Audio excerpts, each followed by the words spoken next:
कर्ता हो गया पिता, ले जाना हो गई क्रिया। किसको ले जा रहे? पुत्रों को वन ले जा रहे, तो ये दोनों हो गए कर्म। तो पिता जनकः, यहाँ आदर के उसमें, पिता को आदर के उसमें हैं लिखा है यहाँ पे, तो इसको बहुवचन में भी प्रयोग कर सकते, तो जनकाः हो जाएगा। और अगर आप जनकः प्रयोग कर रहे हैं तो भी ठीक है, क्योंकि सभी पिता या कई पिता ऐसा कुछ नहीं लिखा है। तो कई लोगों ने इसमें जनकाः लिखा है, कई लोगों ने जनकः लिखा है, ठीक है। लेकिन यदि आप जनकाः लिख रहे हैं तो नयंती लिखिए, और जनकः लिख रहे हैं तो नयति लिखिए। तो यहाँ पे जैसे यदि मैं लिखूं जनकः नयति, किसको ले जा रहे? पुत्रों को ले जा रहे। तो पुत्रान या सुतान, द्वितीय विभक्ति का बहुवचन, वनम नयति।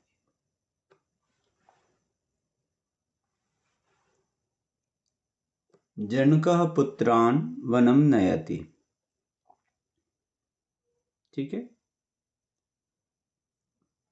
सभी शिक्षक छात्रों को विद्यालय ले जाते हैं। शिक्षकाः,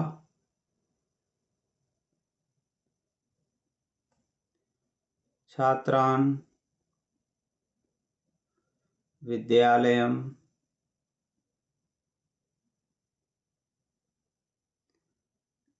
नयन्ति। सभी शिक्षक हैं, बहुत सारे शिक्षक हैं, तो शिक्षकाः छात्रान् विद्यालयम् नयन्ति, ठीक है।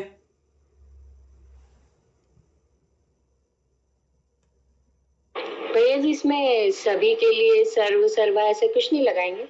नहीं, शिक्षकाः लिख दिया अपन ने, तो बहुवचन हो गया, ठीक बहुवचन है। हो गया। राम मृग को हर के वन ले जाता है। हर के ले जाना, ये पूरी ही हरति क्रिया है। हरण करने का अर्थ ही है कि हर के ले जाना, तो ये इसी तरह से प्रयोग होगी। तो रामः, वो देखने में थोड़ी अजीब सी लगती है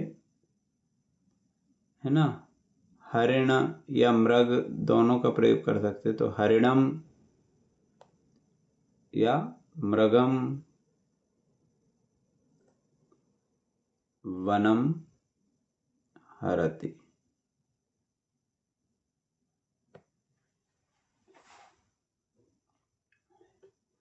हरति और नयति दोनों लेने की आवश्यकता नहीं है। हरति का अर्थ है हर के ले जाना, हरण करके ले जाना।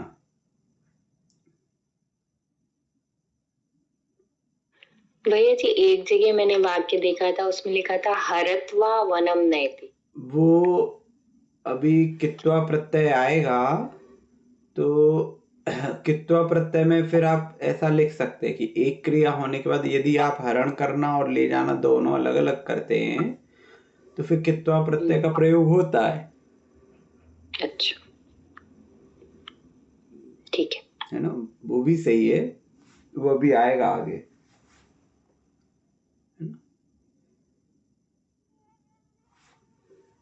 हर के ले जाना का पूरे का अर्थ हो गया हरति। हाँ, हरण करने का अर्थ है कि हरण भी किया और ले भी गए।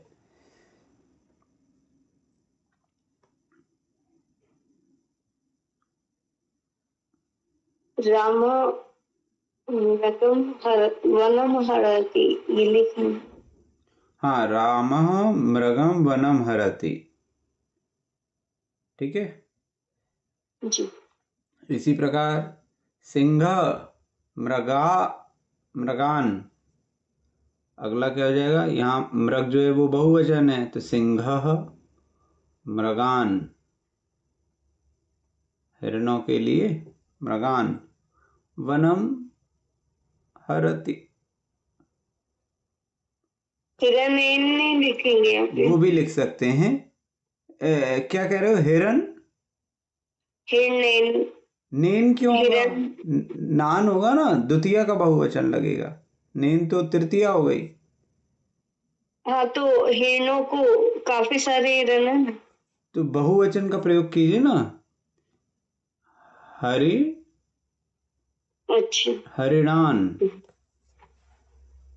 है ना, ये भी प्रयोग कर सकते हो।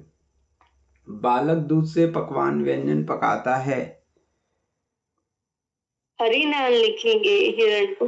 हाँ, हरिण भी आता है शब्द और मृग भी आता है, दोनों आते हैं। हिरण भी लिखा था वैसे। हाँ, हिरण भी लिख सकते हैं, है ना, तीनों। तो हिरनान भी लिख सकते हैं ना फिर हिरनान। हाँ, नान लिखेंगे, है ना, द्वितीय का बहुवचन, ठीक है।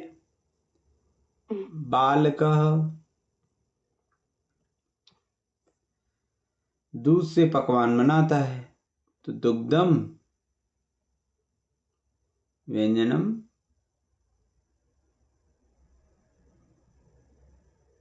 पचति। पिता दोनों पुत्रों को मंदिर ले जाता है, तो जनकः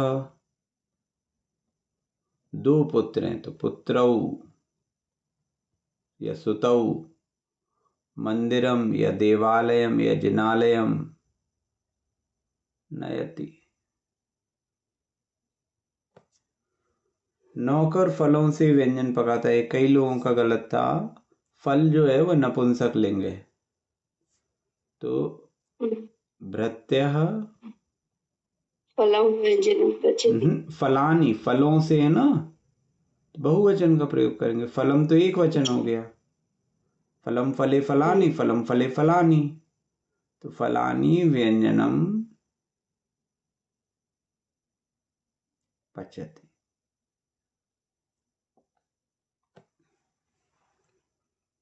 ठीक है।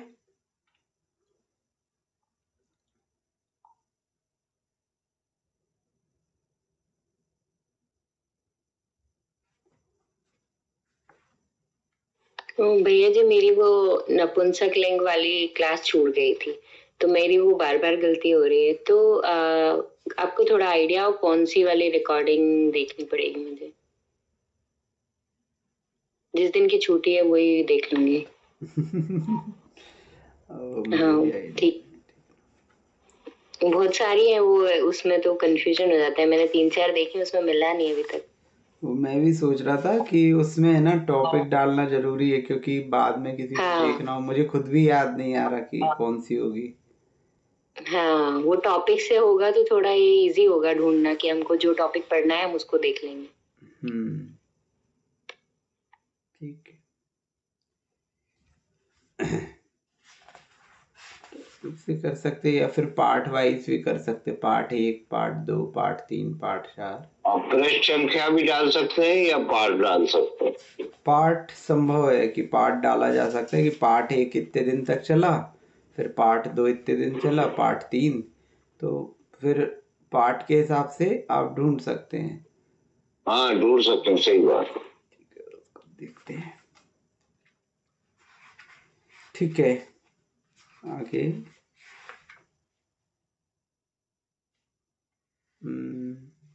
हाँ, कहाँ आ गए थे अपन? नौकर नृत्य भृत्य फलानी व्यंजनम पचति। हाँ, तो ये अपन ने देखा हम सभी ने कि द्विकर्मक क्रियाओं के ये 3 तरह से रूप देखे। तो एक देखी हरति क्रिया, एक नयति क्रिया और एक पचति क्रिया, ये 3 क्रियाएं देखी थी। इसके अलावा और भी द्विकर्मक क्रियाएं हैं। पेज नंबर 20 में द्विकर्मक क्रियाएं दी हुई हैं।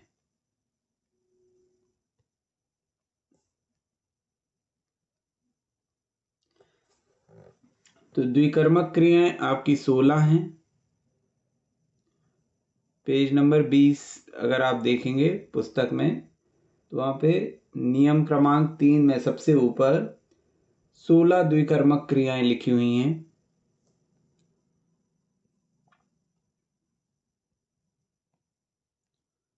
दुह, याच, पच,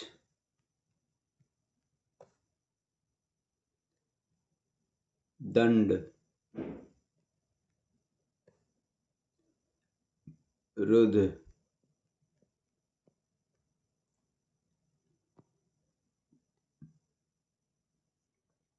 प्रच्छ, ची,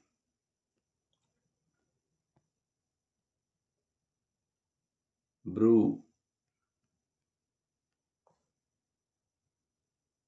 शास,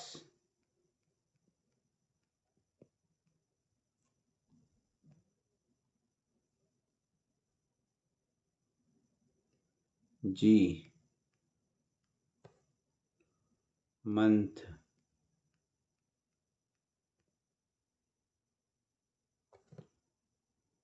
मुश,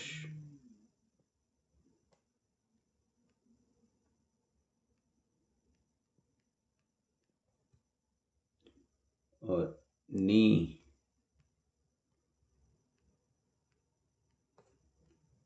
री,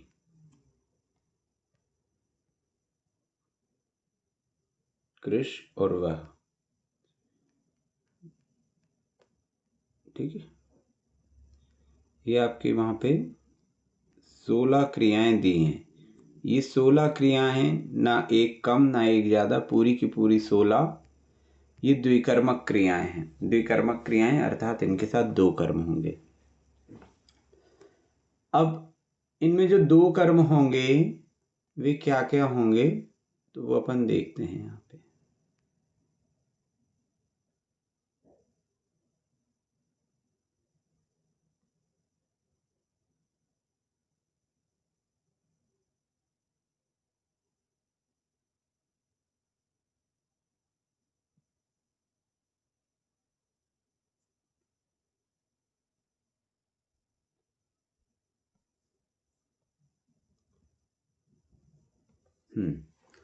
दोह का अर्थ होता है दोहना।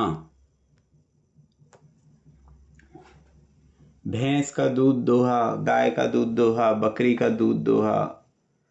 ठीक है, तो कर्म 1 और कर्म 2 यहाँ पे क्या क्या होंगे,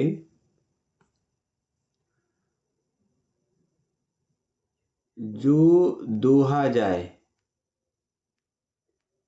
जैसे दूध है ना, और जिससे दोहा जाए।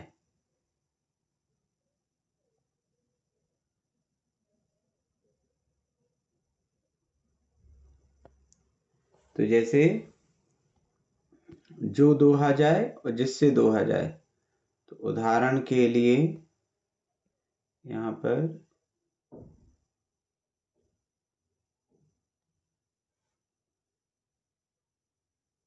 भैंस का दूध, सब्जेक्ट कुछ भी हो सकता है।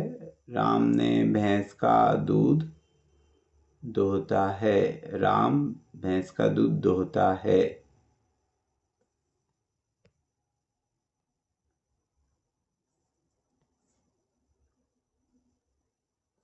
तो क्या दो रहा है, दूध दो रहा है। तो दूध हो गया एक कर्म, किसका दूध दो रहा है, भैंस का, तो भैंस हो गई दूसरा कर्म। ठीक है, तो दूध में और भैंस में, इन दोनों में द्वितीय विभक्ति लगेगी। ठीक है, तो दोह धातु अर्थात दोहना, जो दोहा जाए, क्या दोहा जा रहा है, दूध दोहा जा रहा है। किससे दोहा जा रहा है, भैंस से, गाय से, बकरी से। तो जिसका भी दूध निकाला जा रहा है उसमें भी द्वितीय विभक्ति, और जो निकाला जा रहा है, जो दोहा जा रहा है, उसमें भी द्वितीय विभक्ति। ठीक है,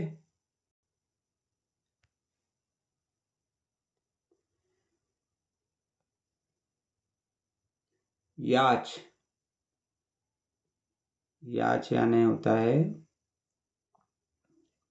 आपका मांगना। मांगना, जो मांगा जाए वो कर्म है और जिससे मांगा जाए।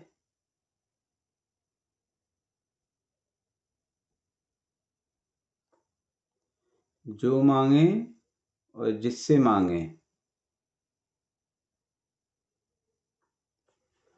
याच यानी मांगना, पहला कर्म हो गया कि क्या मांगा जा रहा है, दूसरा हो गया किससे मांगा जा रहा है। ठीक है, तो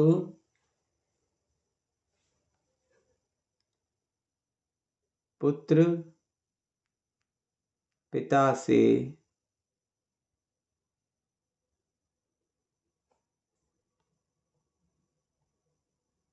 धन मांगता है। ठीक है, तो पिता से ये हो गया एक कर्म और धन मांग रहा है, ये हो गया दूसरा कर्म। पुत्र पिता से धन मांगता है, ये जो अपन ने क्रम लिखा है वो तो कोई सा भी क्रम हो सकता है, उसमें कोई फर्क नहीं। क्या मांगा जा रहा है, धन मांगा जा रहा है। किससे मांगा जा रहा है, पिता से मांगा जा रहा है। तो पुत्र जनकम धनम याचति।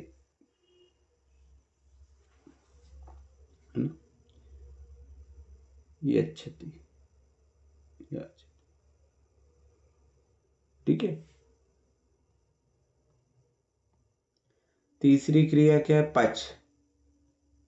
पच यानी पकाना।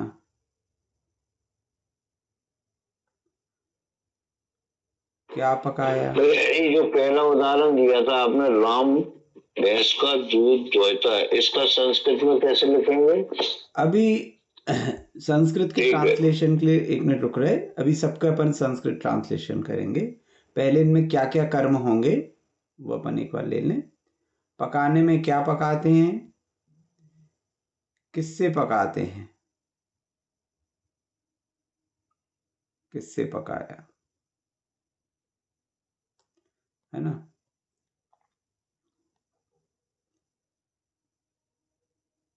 पिता चावल से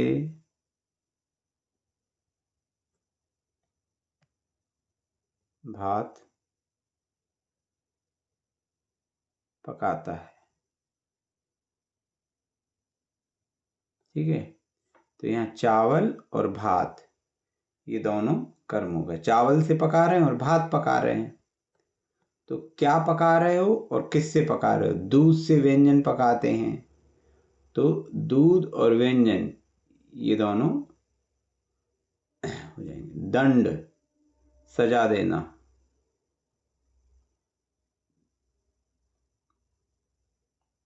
सजा देना। क्या दंड दिया,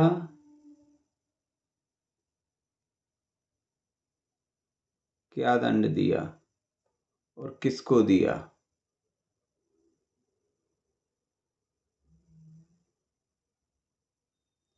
किसको दंड दिया जा रहा है और क्या दंड दिया जा रहा है।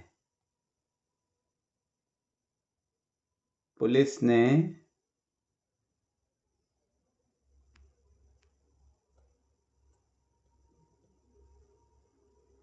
पुरुष को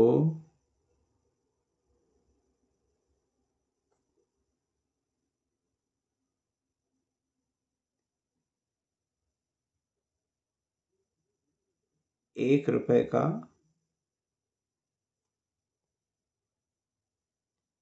फाइन, जो कहते ना आप, फाइन लगाया। फाइन अर्थात दंड दिया। ट्रैफिक पुलिस ने पकड़ लिया, आपको ₹100 का दंड दे दिया। तो यहाँ पे किसको दंड मिला, पुरुष को मिला। कितने का दंड मिला, ₹1 का, है ना। राजा ने चोर को 100 कोड़ों का दंड दिया, है ना। तो इस प्रकार जो दंड दिया जा रहा है या फिर राजा ने वारिशेण को मृत्यु दंड दिया। इस प्रकार से जो दंड दिया गया वो और जिसको दंड दिया गया, क्या दंड दिया जा रहा है, किसको दिया जा रहा है, दोनों में द्वितीय विभक्ति रहेगी। रुद्ध, रुद्ध यानी घेरना भी होता है और रोकना भी होता है, मतलब रुकावट देना, है ना।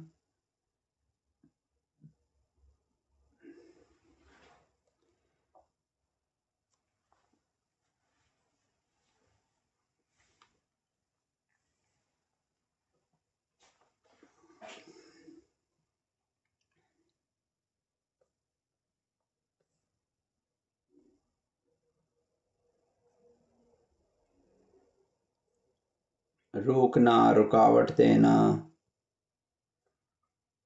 किसको रोका? जिसको रोक रहे हैं वो हो जाएगा पहला कर्म। क्या रोका?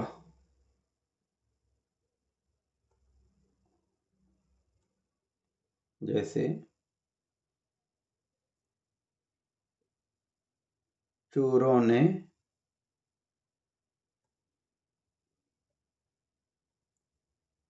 पथिक का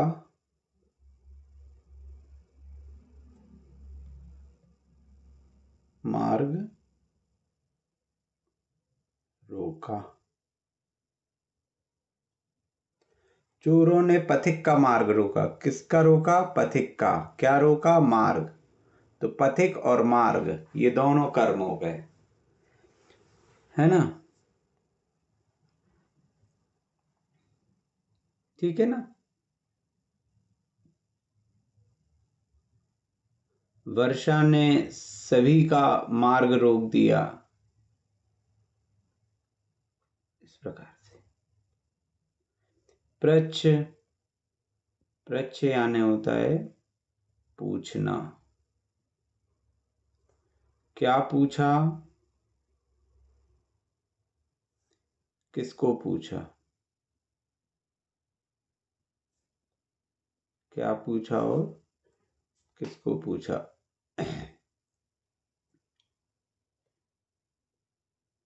पथिक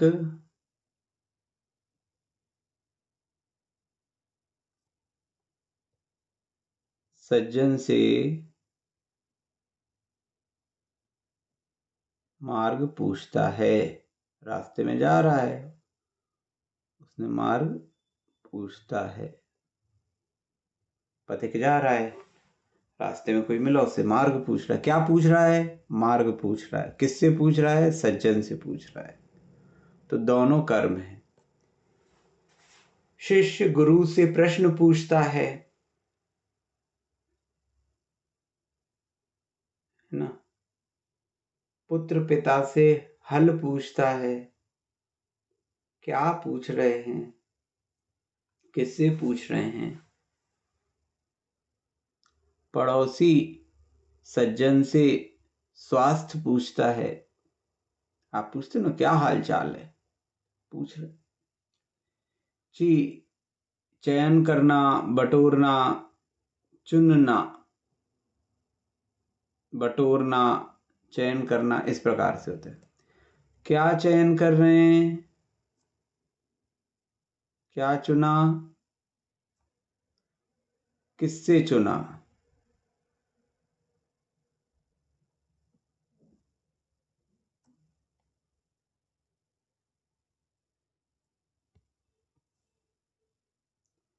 वृक्षों से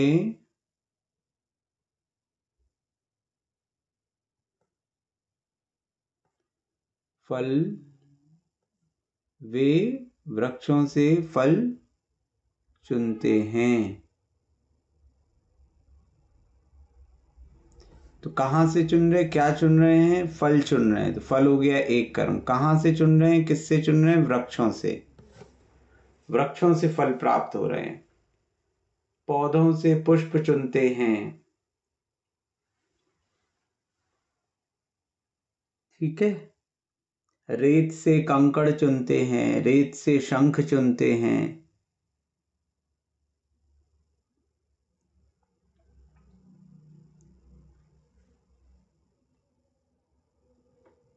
जिनमें से चुना जा रहा है और जो चुना जा रहा है। ब्रू, ब्रू यानी होता है कहना।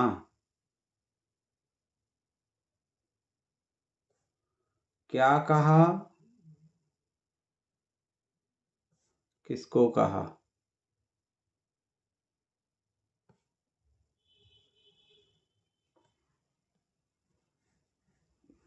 ठीक है, क्या कहा, किसको कहा। तो शिष्य गुरु को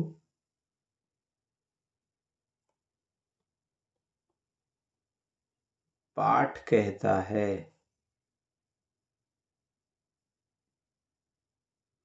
अपन कहते हैं ना पाठ सुनाया, तो ये ब्रू धातु के अंतर्गत आएगा। तो किसने सुनाया, किसको सुनाया, गुरु को सुनाया। क्या सुनाया, पाठ सुनाया। कृष्ण अर्जुन को समाधान कहते हैं, समस्या का समाधान बता रहे हैं। तो कृष्णः अर्जुनं समाधानं ब्रुवति, इस प्रकार से आएगा। क्या कह रहे हैं, किसको कह रहे हैं। लेकिन आप देखिए यहां पर एक चीज है कि ब्रू धातु का अर्थ है बोलना, वद धातु होती है, वद धातु का अर्थ होता है कहना। ठीक है ना। तो यहां पर ब्रू धातु प्रयोग होएगी तो ही आपको द्विकर्मक लेना है, अन्य धातुएं अलग प्रकार से उपयोग में आएंगी। यहाँ पे धातु विशेष इसी अर्थ की अगर दूसरी धातु कोई प्रयोग हो रही है जो कि द्विकर्मक नहीं है तो वहां एक ही कर्म का उपयोग होगा। ठीक है।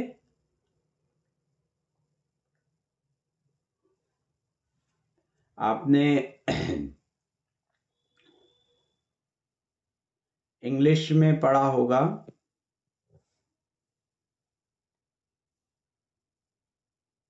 राम सेज, राम कहता है, राम टोल्ड।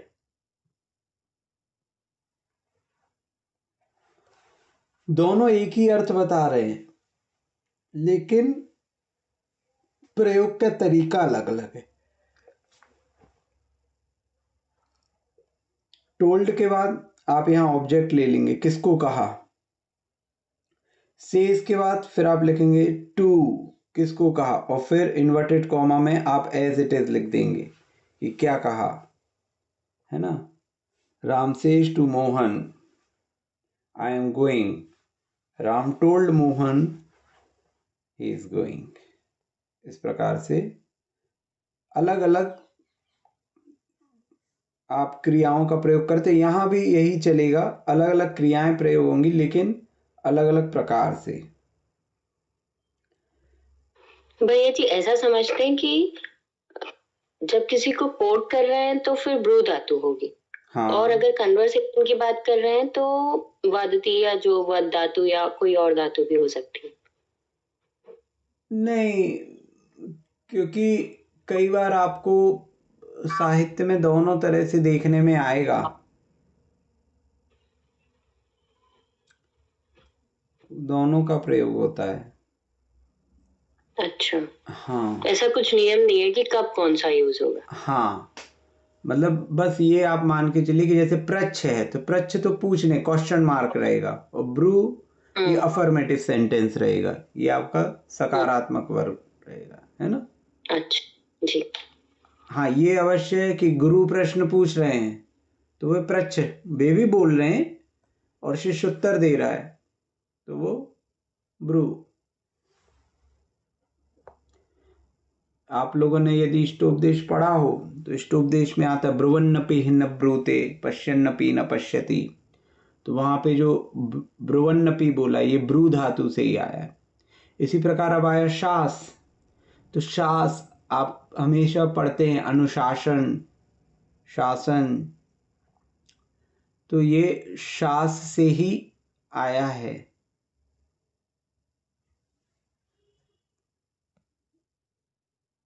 भैया जैसे अपन ने दूसरी वाली, जैसे नयति है और गच्छति है, तो यदि अब यहाँ पे द्विकर्मक है पर यदि गच्छति ला दिया तो गलती हो जाएगा अपना। गच्छति मतलब जैसे जाने के लिए अपन गच्छ धातु भी उपयोग करते हैं, हाँ, और नए धातु भी उपयोग कर रहे हैं, लेकिन अपन द्विकर्मक की बात कर रहे हैं तो अपन नए धातु लगाते हैं। देखो पर मैंने, यदि अपन ने हाँ मैंने आपको कहा, आप मुझे मिले मंदिर में, मैंने आपसे कहा ये द्रव्य ले जाओ, ठीक है, और मैंने आपसे कहा आप घर जाओ, और मैंने आपसे कहा आप द्रव्य घर ले जाओ। या फिर मैं घर से मंदिर जा रहा हूं, आपने मुझसे कहा कि भैया द्रव्य ले जाओ, मंदिर द्रव्य ले जाओ, और आपने कहा मंदिर जाओ। तो आप नयति क्रिया कुछ लेकर जाने में ही प्रयोग करोगे। जाना तो है लेकिन कुछ साथ में ले जाना। और गच्छति क्रिया केवल जाने के लिए, मंदिर जाओ, है ना। आप कुछ ले जाने की बात नहीं कर रहे, लेकिन आप कह रहे मंदिर द्रव्य ले जाओ, पूजन सामग्री ले जाओ। तो मंदिर तो जाओ लेकिन साथ में द्रव्य लेके जाओ। नयति हमेशा आप साथ में कुछ लेके जाओगे। हाँ, इसलिए वो द्विकर्म हो जाएगा। हाँ, क्योंकि जो ले जा रहे हो और जहां जा रहे हो। एक्चुअली हो क्या गया, आप यदि क्रियाओं को ध्यान से देखोगे तो आप इसी में एक पेज पहले जाइए, पेज नंबर 19 में, है ना। पेज नंबर 19 में आखिरी में लिखा है दूसरा नियम, गम धातु के प्रयोग में जहां जाया जाता है तद्वाचक शब्द में द्वितीय विभक्ति होती है। तो जहां जाया जा रहा है, तो अब ले जा रहे हैं, तो दो चीजें हो रही है, एक तो लेना हो रही है और एक जाना हो रही है। तो जहां जाया जाएगा उसमें तो द्वितीय लगनी ही है, तो लेकर जहां जा रहे हैं। इसी प्रकार हरण कर रहे हैं, चुरा रहे हैं, तो हरण करके जहां जा रहे हैं वहां द्वितीय विभक्ति होगी, है ना। तो जिसका हरण किया और जहां जाना है, तो जहां जाना है वहां तो द्वितीय होनी ही है, ठीक है। इसी प्रकार वहन करना और नयति एक ही है। वहन करना में भी कुछ उठा के ले जाना है। ये बाल्टी यहां से उठा के आंगन में रख दो, है ना। तो बाल्टी उठानी है और कहाँ रखना है, आंगन में रखना है। तो डेस्टिनेशन भी बताया है आपको। तो जाने की प्रक्रिया है, आंगन तक जाना है, तो इसीलिए जहां जाया जा रहा है वहां तो द्वितीय रहेगी ही रहेगी। इसी प्रकार आप पूछने, कहने, बताने, उपदेश देने, ये सब बोलने संबंधी धातु हैं। एक दूसरे से बोला जा रहा है, तो मैं आपसे बात करूं, या तो मैं आपसे पूछ रहा हूं, या मैं आपको बता रहा हूं, या मैं आपको उपदेश दे रहा हूं, है ना।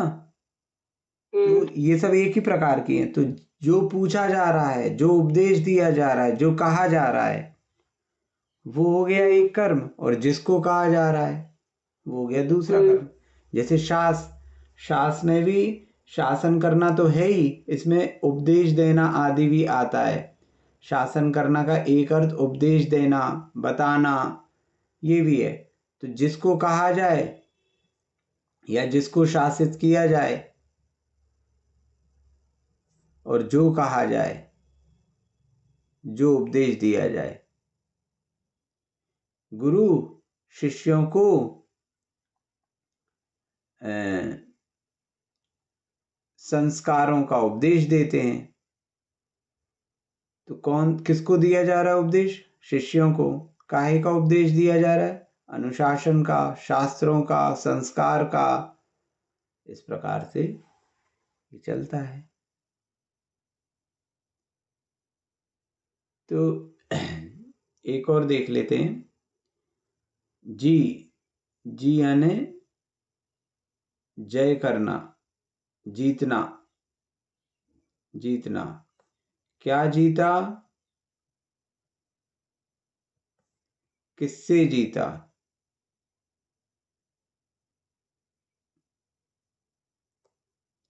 किससे जीता? कौरवों ने।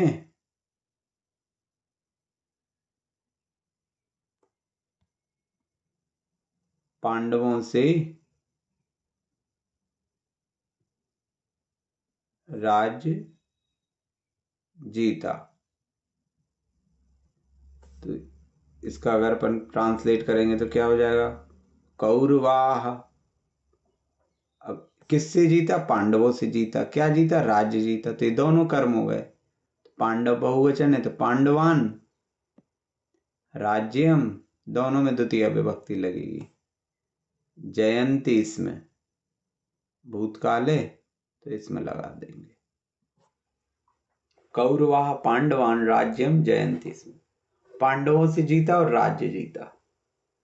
अब यहाँ से में लगता है कि भैया पंचमी विभक्ति लगे कि पांडवों से राज्य अलग हुआ है, तो नहीं, क्योंकि जयति क्रिया है तो द्विकर्मक होगी। जिससे जीता जा रहा है और जो जीता जा रहा है, इन दोनों में कर्म रहेगा।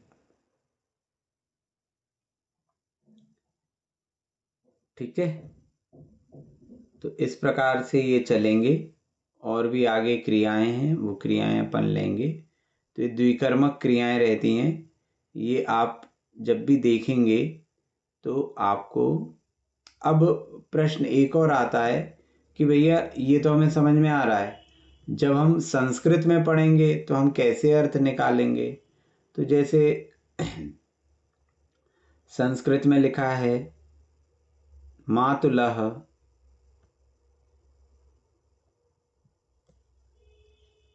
फलानी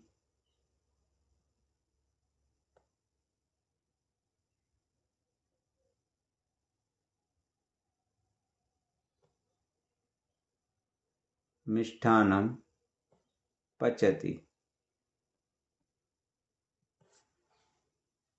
तो